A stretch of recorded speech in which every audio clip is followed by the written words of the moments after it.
আমাদের সরকার এবং প্রজন্ম যারা আছে উচ্চতে পরিবারের সকল সদস্যরা সহমত হয়ে 7ই মার্চে বঙ্গবন্ধুর ঐতিহাসিক ভাষণের পরে আমরা সংগঠিত হইয়া একটা মুক্তিযুদ্ধ অংশগ্রহণ করি।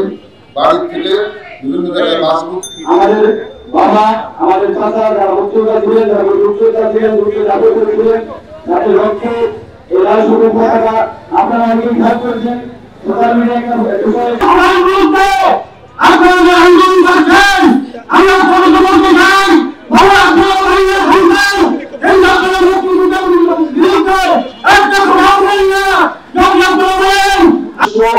মুক্তিযোদ্ধাদের যে সম্মান রাষ্ট্রীয় মর্যাদায় স্থাপন রাষ্ট্রীয় বিভিন্ন যে সম্মানজনক অবস্থানগুলো মুক্তিযোদ্ধাদেরকে দেওয়া হয় তার বিরুদ্ধে তাদের আন্দোলন। নগদের কাছে সব গ্রাহকই প্রিয়, তাই তো সারা দেশে ক্যাশ আউট চার্জ সবচেয়ে কম।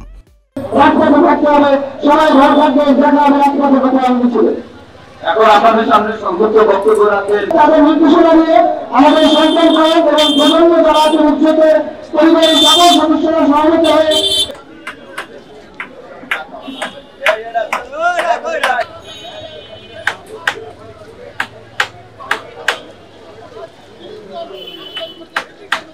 আজকের যে কোঠা বিরোধী আন্দোলন যারা করছেন তারা করছেন না। আজকের যে অবহেলিত সাবেক সদস্য সচিব নাম তো লাগবে না শামীম কয় নাই আজকের যে কোঠা বিরোধী আন্দোলন যারা করছেন তারা করছেন না। আজকের যে অবহেলিত যেভাবে কটাক্ষ করে এ ব্যাপারে আমরা কঠিন প্রতিবাদ করছি। পাশাপাশি আজকের যে